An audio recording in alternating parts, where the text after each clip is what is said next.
Et bonjour à tous, bienvenue pour cette nouvelle vidéo. On va continuer de suivre le fil de la saison. Je vais faire quelques focus en particulier aujourd'hui sur des sujets précis. On va commencer par la serre. Je vais vous montrer une nouvelle fois comment je l'ai transformée de serre à semis à serre en culture. Et puis on fera aussi un gros focus sur l'enchaînement des cultures.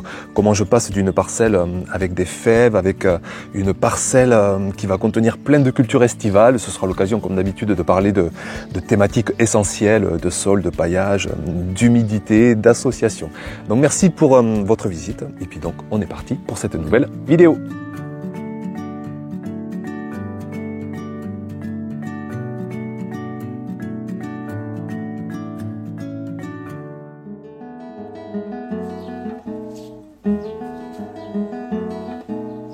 Alors dans la serre, il y a eu beaucoup de changements ces dernières semaines, beaucoup d'évolutions, surtout avec ces chaleurs qui sont arrivées très vite cette saison. Donc dès le début du mois de mai, en fait, vu qu'il n'y avait plus aucun risque de gel en extérieur, j'ai vraiment vidé tous mes semis, tous mes plants en godet. Je les ai mis en extérieur et ce que j'ai fait, j'ai pris un cajot pour les transiter. Et vu que mes plants de travail sont amovibles, eh bien une fois que j'ai tout vidé, j'ai sorti mes plants de travail. Alors il y en a un que j'ai nettoyé, que j'ai rangé dans l'abri de jardin, et sur l'autre donc je l'ai mis sur un tréteau un peu à mi-ombre parce que les plants en godet ils ont vite chaud, et sur ces tréteaux donc j'y installe tous les plants qui étaient dans ma serre. Et du coup ça me libère la totalité de la serre, vu qu'en dessous j'ai des bacs remplis de bonne terre végétale. Et bien ça va me permettre par la suite, donc on va le voir rapidement, de faire plein de plantations de cultures estivales.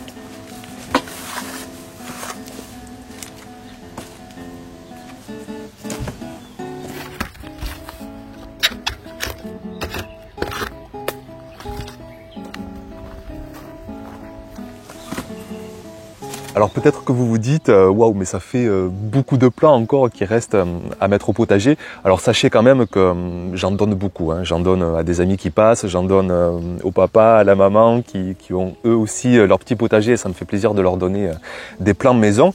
Mais après quand même, une grande partie, elle est destinée à aller au potager. Simplement, mon potager il est déjà plein et j'attends que des cultures se libèrent. Donc que ce soit des laitues, des petits pois, des mange-tout, des épinards, des fèves.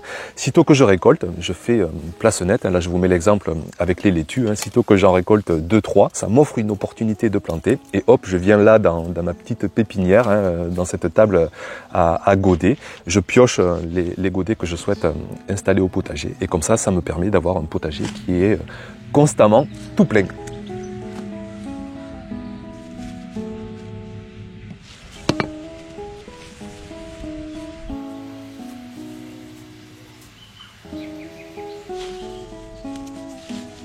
On revient dans la serre et c'est donc maintenant le moment de planter. On est vers le 10-15 mai, on est dans des conditions vraiment idéales avec la terre. Une terre végétale, une bonne texture d'argile, de limon, de sable. Je rajoute quand même une petite poignée d'engrais organiques avant les plantations, une poignée par mètre carré, pour vraiment nourrir en minéraux essentiels les cultures. Ce sont des cultures estivales très gourmandes qui demandent vraiment beaucoup de minéraux. Et puis ensuite je paillerai avec du compost pour continuer d'améliorer toutes ces fertilités à la fois biologiques, physiques, chimiques. C'est toujours intéressant de sans cesse apporter des amendements à notre terre.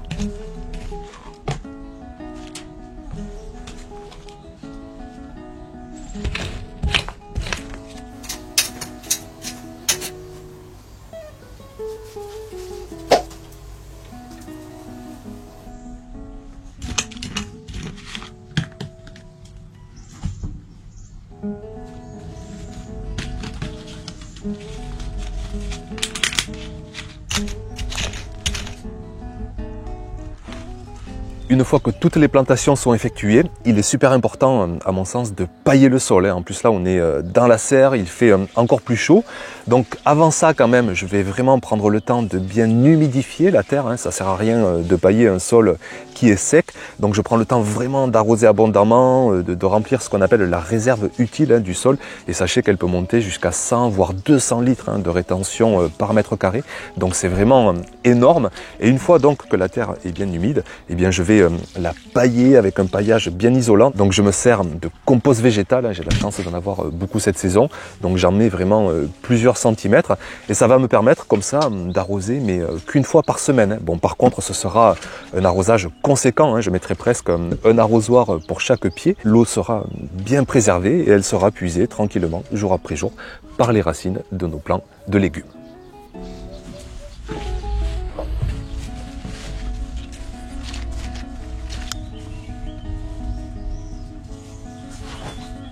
Un petit mot aussi sur les tuteurages qui sont mis en place. Je ne change pas de solution qui marche bien. Donc ce sont des cannes de Provence. Ce sont les mêmes qu'il y a 2 ans, 3 ans, 4 ans.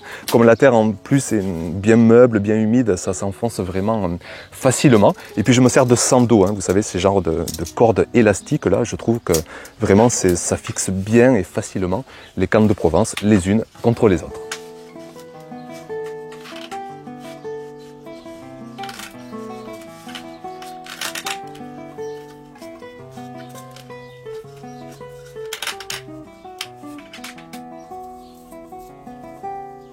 On reste dans la serre et je vous montre l'autre côté cette fois. Et c'était un itinéraire de carottes vraiment très précoce. Je les avais semées dès la fin janvier. Alors il y en a beaucoup, je suis vraiment très content. Et je vous explique juste comment j'ai éclairci la culture. En fait, j'ai vraiment laissé un semis très dense. J'ai des carottes tous les 2-3 cm.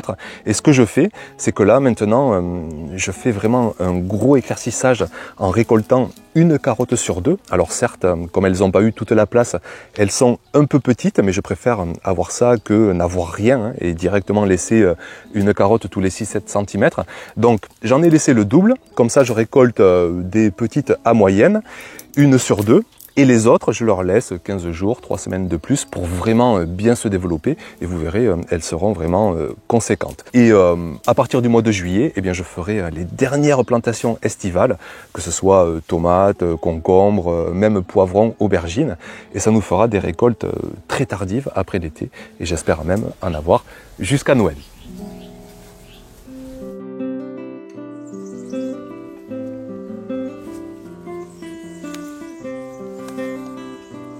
On passe maintenant à un exemple d'enchaînement de culture entre une culture très précoce de début de saison, c'est une culture de fèves.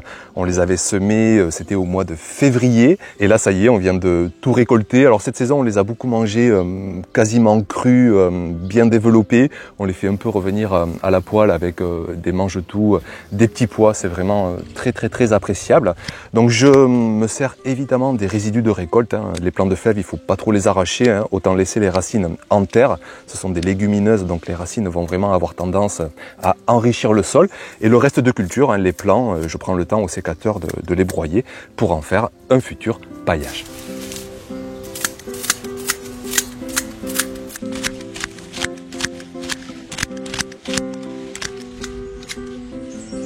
Une fois que l'espace est libéré, eh bien je vais à ma pépinière, enfin à ma table sur tréteau où il reste les plants que j'ai en godet. Et puis je choisis donc toujours dans cette optique de culture haute, de culture basse. Donc je prends quelques plants de tomates, un physalis, des plants de patates douces aussi que j'avais oublié dans la serre d'ailleurs.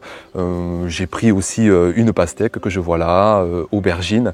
Donc je mets tout ça espacé, 50-60 cm, que chaque culture ait un bel espace vital pour bien se développer. Et puis en avant, je vous laisse avec quelques gestes donc de plantation. Et puis par la suite, on passera au paillage.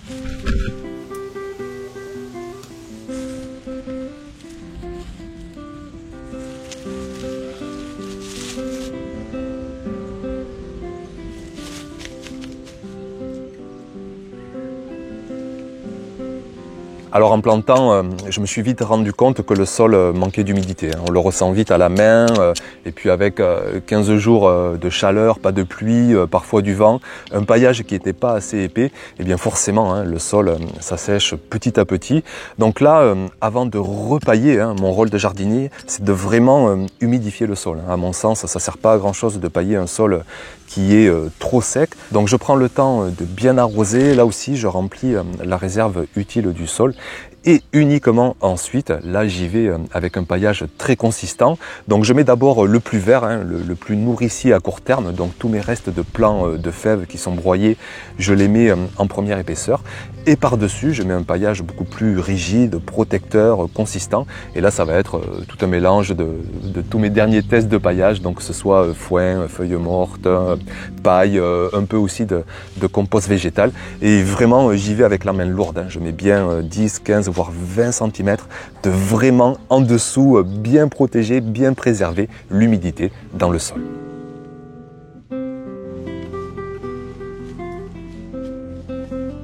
On finit comme dans la serre avec les solutions de tutorage, donc c'est quasiment les mêmes, si ce n'est qu'ici ce sont des bambous, c'est encore plus solide, encore plus résistant. Donc j'en mets notamment au pied des tomates, mais j'en mets aussi aux aubergines, aux poivrons pour bien les maintenir.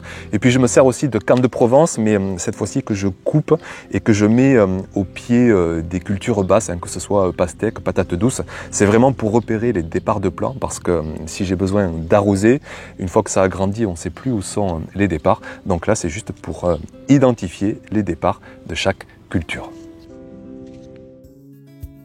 Voilà pour les deux thématiques de ce jour. On se retrouve bien sûr très vite pour aborder d'autres thématiques, tellement elles sont nombreuses en pleine saison.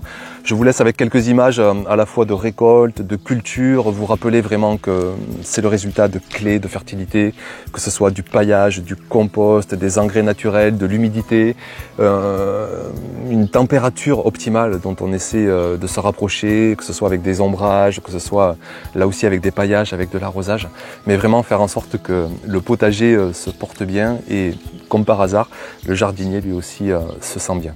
Donc merci pour votre attention et puis à très vite bien sûr pour de prochaines vidéos. Ciao!